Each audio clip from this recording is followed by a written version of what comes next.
वेगवेगळ्या पद्धतीने न्याय मागण्यासाठी लोक कोर्टात जातात।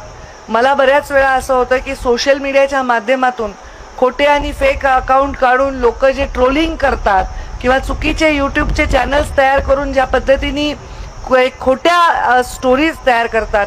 अगदी आता आपल्या काश्मीरमध्ये पहलगाममध्ये जो भ्याड हल्ला झाला त्याच्यासाठी आव्हान करावं लागलं सरकारला की असे कुठलेही आपण व्हिडिओ प्रसारित करू नये।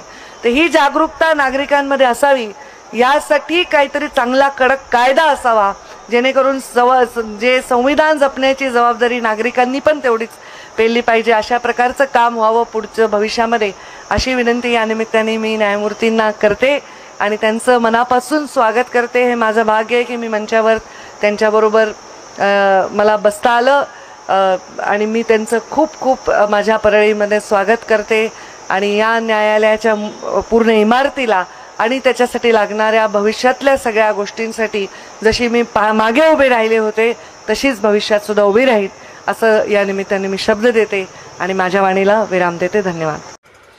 नवीन नवीन घडामोडी पाहण्यासाठी आजच आम्ही मुंबईकर 24 तासला लाईक करा, सबस्क्राईब करा आणि अपडेट रहा।